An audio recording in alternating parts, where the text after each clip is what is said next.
Hi guys, today we are going to be talking about setting up and using the squat rack.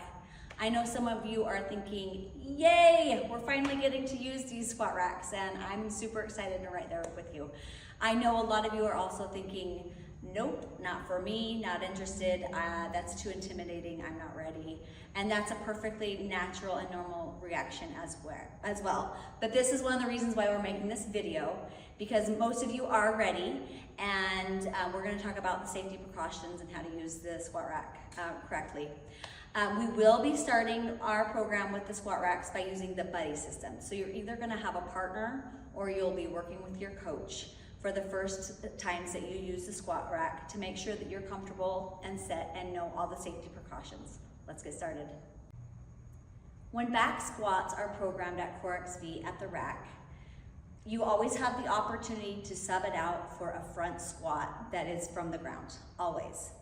It's still a challenging move. It still will give you that muscular overload you need to grow your muscles, okay? Now, a way to gauge and know if you think you're ready to move to the squat rack from a smaller bar is if you can take one of our smaller bars and put 20 pounds on either side, and if you can get it racked up properly into position all on your own and squat at least 8 reps properly and comfortably, I think you're ready to give the squat rack a try.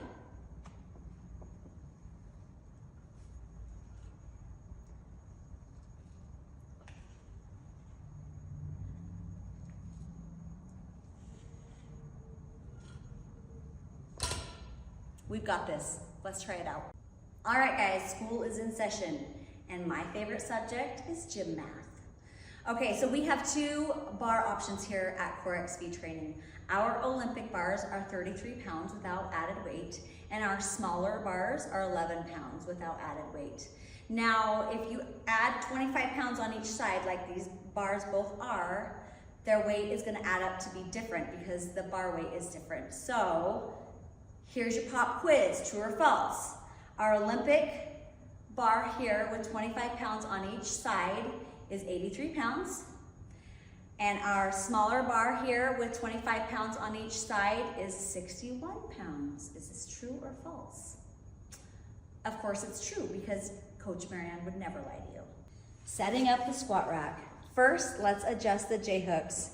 Before you can do this, you're gonna want to lower the bar onto the safety rack. You want to place your J-hooks so the bar would rest just below the shoulders. Make sure that both sides are at the same height. Use the number guide on the side of the rack as a reference. Before stepping under the bar pad, we have 3 important rules. Number 1, no hoodies. Number 2, your hair needs to be up and off your neck. And number 3, while bar pads might seem like a good idea, we want you to avoid them. They can actually make it harder to maintain proper form. Instead, we encourage you to build the strength and skin toughness needed to handle the weight directly on your back. There are 2 main back squat variations, high back and low back. For a high back squat, position the bar on your traps, ensuring it doesn't rest on your neck.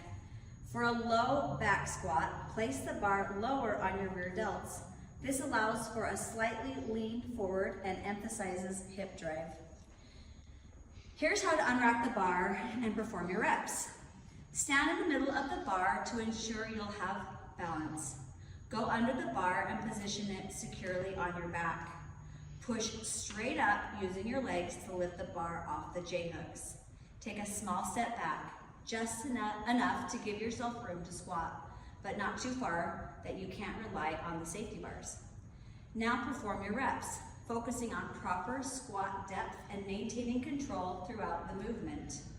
Our bars are slightly narrower than standard, so take a moment and familiarize yourself with the dimensions. Start with a couple of non-weight or lightweight reps to practice your form and setup. When it's time to re-rack the bar, follow this process. Walk forward carefully, ensuring you're centered and the bar makes contact to the rack on both sides. Once the bar is securely touching the rack, look both ways like you're crossing the street to ensure it will rest correctly. Drop it straight down into the J hooks. If you find yourself having to get on your tippy toes to unrack or re-rack the bar, it's a sign that the bar is set too high.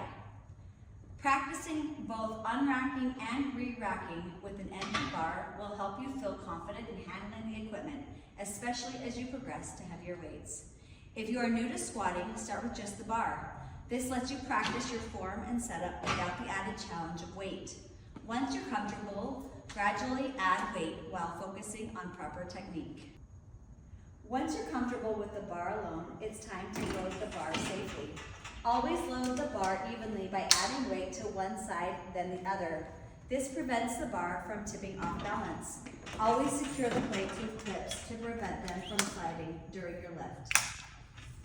Let's talk about bailing out. During your core XV workouts at the rack, our programming is designed for muscle overload, but not for max out failure. So we don't anticipate you needing to bail out. Regardless, we want you to practice bailing out a couple of times for safety. If you're at the bottom of your squat at failure and unable to finish your rep, let the weight fall behind you on the safety bars as you drop to your knees and fall forward. Please keep in mind the narrow nature of our bars. So when you are putting the bars back up on the J hooks, they are on either side, as well as when you are squatting down, that you are able to clear the safety racks. All right, guys, thank you so much for sticking with us through this video. You are now ready to practice 3 things, okay? You got the setup, you're gonna practice a few lightweight reps, and then you're gonna practice the bailout. Once you've got these conquered and you're feeling great about it, you're ready to just keep progressing from there. Just don't forget the cues you've been learning from your coaches at Core XV Training. They will apply here at the squat rack as well. Remember to keep, here's just a few of them. Remember to keep that proud chest, brace your core with proper breath work as you go down. Keep that weight off of your toes, no leaning forward into your toes, in the middle or the back of the foot.